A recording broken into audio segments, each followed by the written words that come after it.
हमारे अंदर की कहीं ना कहीं सब कुछ होने पर भी एक भावना रहती है।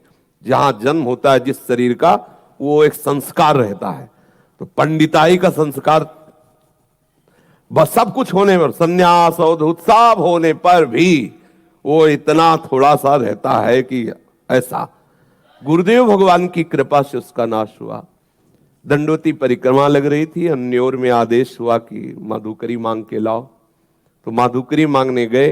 अब गुरुदेव ने कहा था कि ब्रजवासियों से कभी ये मत पूछना तुम किस जाति के हो, बस ब्रजवासी हैं, इतना ही परिचय काफी है। तो एक घर में मांगा तो एक रोटी में प्याज की चटनी करके ऐसा दिया, और फिर देखा कि घुड़का सुअर निकला घर से अन्योर में। अरे हम कहा बिल्कुल है, ये तो धुल गई, मतलब हम कहाँ खड़े हैं, मतलब सुअर है, मतलब स्पष्ट है कि, और प्याज खुशबू अपने आप दे रहा था।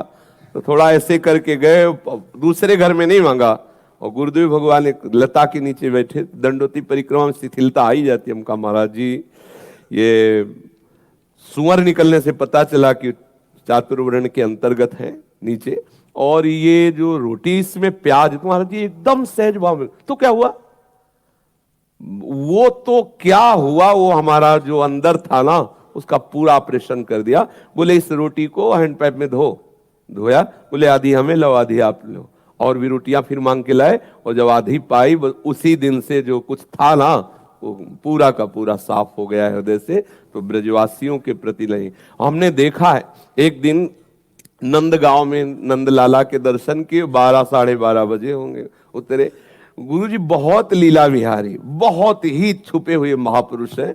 मतलब अब हमारे गुरुजी है तो हमारे लिए तो उनसे बढ़ के कोई है ही नहीं, पर वैसे भी बहुत से संतों का कृपा प्रसाद प्राप्त हुआ।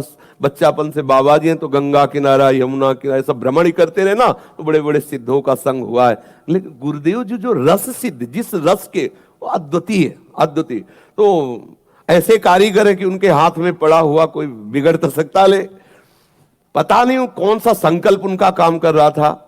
उनका देखो ये घर है ना, भिक्षा मांगो, ठीक गए। राधे श्याम, कोई नहीं बोला। फिर राधे श्याम, एक बहू निकली लहंगा चुनरी ओढ़े, और जे ही देखा बस शुरू हो गई। मतलब शास्त्र तो कम पड़े होंगे, इतनी गालियां उसने दी। मतलब अब हम बार बार गुरुजी कह रहे खड़े रहो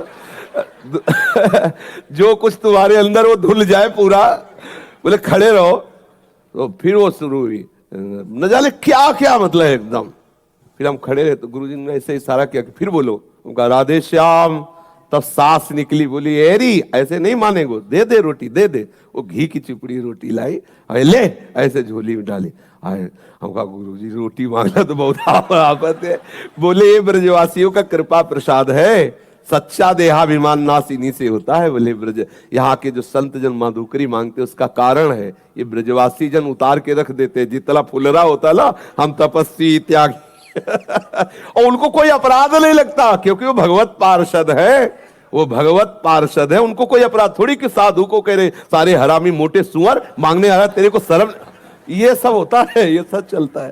तो गुरुदेव भगवान जब रोटी पा रहे थे, तो उस रोटी से जब आधी आधी दी, तो उन्होंने कहा कि जानते हो, ये रोटी प्रिया प्रीतम की प्राप्ति कराएगी। ये जो अपमान से मिली हुई जो ब्रजवासियों के टुकड़े हैं, ये सीधे भगवत प्राप्ति कराएंगे। तो दोनों बातें ब्रजवासियों के प्रति उनका कटु व्यवहार और उनके पवित्रता पर विचार ना करके, ये मेरे आराध्य देव है ऐसा।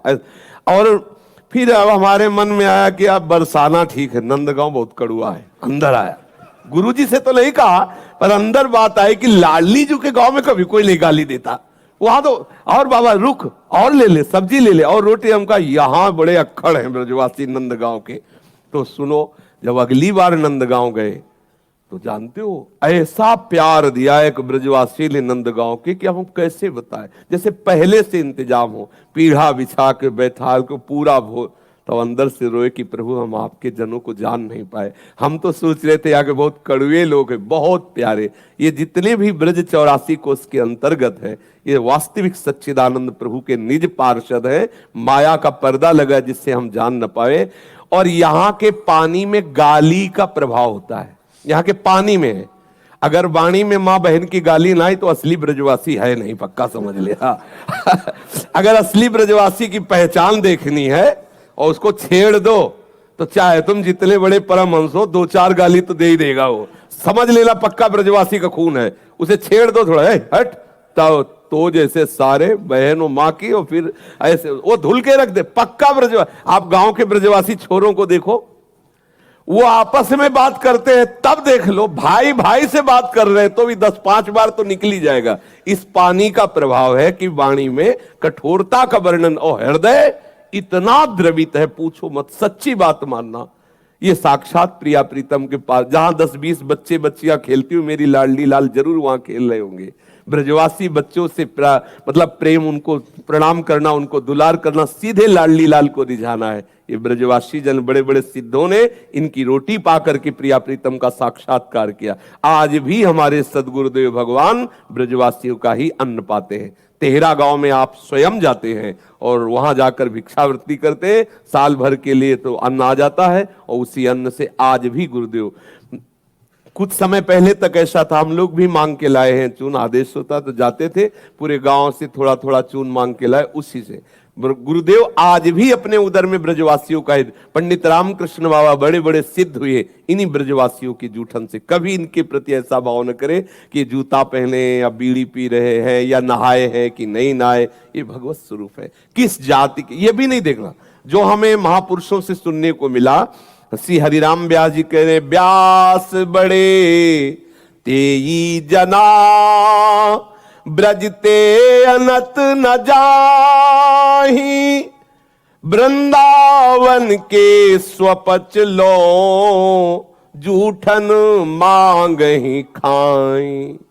कह रहे कि वृंदावन के स्वपच तक की आदेश कर रहे हैं हरिराम व्यास जी। ऐसे कोई साधारण महापुरुष नहीं, आचार्य कोटि के महापुरुष हैं।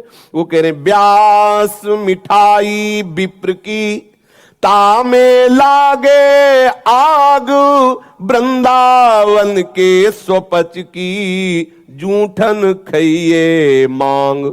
आचार्य कोटि के महापुरुष, और ऐसा बड़े बड़े सिद्धों ने किया है, भगवत प्रसाद मिलता है। पूज्यपाद उड़िया बाबा जी कहते हैं ब्रजवासियों का प्रत्येक टुकड़ा भगवत प्राप्ति कराने में समर्थ। सन्यासी थे, अवधूत महापुरुष, ब्रह्मबोध महापुरुष, सब ने ब्रजवासियों की टूक की महिमा की। अगर इनका टूक मिले तो बस आदर से स्वीकार करे, कभी ये भावना उनके प्रति ऐसी न करे।